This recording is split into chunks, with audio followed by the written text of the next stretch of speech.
এতিয়া মোক কওক লাখপতি বাইদেউৰ ফৰ্ম আমি ফিল আপ কৰিলো নে নাই কৰিলো বেংকৰ একাউণ্ট ঠিক হৈ আছে ইলেকশ্যনৰ ঠিক পিছতেই টুপুং কৰি এদিন আপোনালোকৰ বেংক একাউণ্টত 10,000 টকা সোমাই যাব ঠিক আছে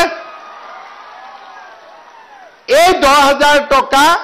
আপোনালোকে ভালকৈ খৰচ কৰিলে আমাৰ পৰা আৰু 25,000 টকা পাব 10,000 তে শেষ হৈ নাযায় আৰু পাব এতিয়া আপোনালোকে চাওক মোদীজীৰ সিস্টেম বিলাক চাওক মোদীজীয়ে আমাক প্ৰথম কি দিলে ৰেশন কাৰ্ড দিলে ৰেশন কাৰ্ডত আমি কি পালো যে 5 কেজি কৈ বিনামূলীয়া চাউল পালো তাৰ পিছত মোদীজীয়ে কলে গেছৰ দাম বাঢ়িছে মিটিঙত আহিলে আইসকলে কয় সিলিন্ডাৰৰ দাম বাঢ়িছে উজলা গেছৰ সিলিন্ডাৰ এতিয়া 600 টকাত পাই যায় বজাৰতকৈ 300 টকা দাম কমি আহিলে 3 নম্বৰ যাৰ যাৰ ৰেশন কাৰ্ড আছে তেওঁলোকক মোদীজীয়ে এটা আয়ুষ্মান ভাৰতৰ কাৰ্ড দিলে কাবাৰ ঘৰত বেমাৰ হলে এতিয়া আমি 5 লাখ টকালৈকে বিনামূলীয়া চিকিৎসা পাব পাৰো এতিয়া মই কি কলো যে ৰেশন কাৰ্ড থাকিলে অৰুণোদয়ও পাম এতিয়া মই আৰু এটা আঁচনি কব খুজিছো আপোনালোকে অলপ হৃদয়ৰ পৰা ভাবিব আৰু মই কামটো কেনেকুৱা চিন্তা কৰিছো আপোনালোকে কব আমাৰ প্ৰত্যেক পৰিয়ালতে এজন উপাৰ্জনকাৰী ব্যক্তি থাকে যেনেকে অশোক সিংগালৰ পৰিয়ালত অশোক সিংগাল মোৰ পৰিয়ালত মই কৃষ্ণ কমল তাঁতীৰ পৰিয়ালত কৃষ্ণ কমল তাঁতী তেনেকে সকলোৰে পৰিয়ালত একোজন উপাৰ্জনকাৰী ব্যক্তিসকলক লাখপতি বাইদেউ বনাব লাগে লাগে না নাই লাখপতি হ'ব কাক কাক নালাগে হাত উঠা কাক নালাগে আচ্ছা কাক লাগে হাত উঠাওক এতিয়া আচ্ছা এতিয়া হাতখন নামাওক এটা ভাতৰ ভোকটো অলপ কমছে নে নাই কমছেতো ভাতৰ ভোকটো ঠিক আছে এতিয়া লাখপতি আমি কেনেকে বনিম লাখপতি বাইদেউ বুলি কলেতো নহব পিছত আকৌ কংগ্ৰেছী বিলাকে কব এই কত মুখ্যমন্ত্ৰীয়ে লাখপতি বনাম বুলি কৈছিল কত বনিলি বুলি কব নহয় বিজেপিক জিকাব নে নাই মোদীক প্ৰধানমন্ত্ৰী পাতিব নে নাই নহলে আকৌ মই কৈহে থাকিম সব এনাই যাব ঠিক আছে নহলে আকৌ দিলীপ শইকীয়া টেনশন হৈ যাব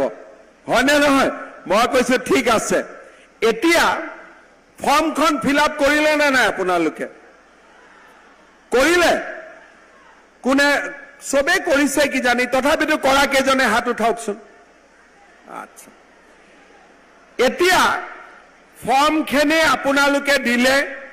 এতিয়া আপোনালোকৰ সৰুকৈ ইন্টাৰভিউ হ'ব ইন্টাৰভিউ মানে এইবোৰ পৰীক্ষাৰ ইন্টাৰভিউ নহয় এটা ইন্টাৰভিউ বাচ্চা কেইটা আছে এইটোৱে খুদব খালি 4-5টা থাকিলে দিগদাৰ হ'ব আৰু 3-4টা লৈকে মই মিলাই লম হ'ব গতিকে যি নহক এই কথাটো খুধাৰ পিছতেই এদিন ৰাতিপুৱা বেংকৰ একাউণ্টত আপোনালোকৰ মোবাইলত টিলিং মেছেজ আহিব আৰু একাউণ্টত টুপুং কৰি 10,000 টকা সোমাই যাব হল এতিয়া 10,000 টকাটো সোমোৱাৰ পিছত কি কৰিম গিৰিয়েকক দি দিম কোনে গিৰিয়েকক দি দিব এতিয়া মোৰ আগত কৈছে নিদিও বিলি পিছত আকৌ দি দিব দিবনে নিদিয়ে এইটোত অলপ লাহেকৈ কয় অলপ ভয়ো খাই গিৰিয়েকক দিবনে নিদিয়ে নাই নলয় গিৰিয়েকবিলাকেও মই কৈ দিম টিভিত আপোনালোকৰ চিন্তা নাই গিৰিয়েকসকলক মই কৈ দিম যে এই 10,000 টকাটো ল'ব নালাগে পাৰিলে নিজৰ পকেটৰ পৰা 2,000 মান দিবহে লাগে ঠিক আছে হ'বনে এই 10,000 টকাটো পোৱাৰ পিছত এই টকাটো আমি যিসকলে ভাল কৰি ব্যৱহাৰ কৰিম কোনোবাই মুৰ্গী কৰক হাঁহ কৰক কাপোৰ বুৱক সৰু দোকান দিয়ক নহলে 10,000 টকা গোট খুৱাই 1 লাখ টকা দি গ্ৰুপত বিজনেছ কৰক যি কেইগৰাকী বা সকলোৱে ভাল কাম কৰিব তেওঁলোকক মই আকৌ 25,000 টকা বেংকৰ একাউণ্টত দিম। এই 25,000 টকাৰ 12,500 বেংকক ঘূৰাই দিব লাগিব, 12,500 ঘূৰাই দিব নালাগে আৰু বেংকক কোনো সুদ দিব নালাগে, সুদটো চৰকাৰে দি দিব। 12,500 টকাও চৰকাৰে দিব, মাত্ৰ 12,500 টকা আপোনালোকে ঘূৰাই দিব লাগিব। 25 আৰু 10 কিমান হ'ল? 35,000। এতিয়া এখন তালেদিতো তাল নাবাজিব, দুখন তাল দি বজাব লাগিব। এতিয়া আপোনালোকে কষ্ট কৰিব লাগিব। মই 35,000 টকা কৰি দিলো, আপোনালোকে কষ্ট কৰি 2 বছৰ 3 বছৰত ইয়াক 1 লাখত লৈ যাব লাগিব। যিবিলাকে লৈ যাব নোৱাৰে লাগিলে তেওঁলোকক আৰু 10-20,000 টকা পিছত আমি আকৌ বেংকত সোমাই দিম, কিন্তু লাখপতি কৰিহে এৰিম। হ'ব, লাখপতি হ'ব লাগিব। আৰু আজিৰ পৰাই মনটো বনাই লওক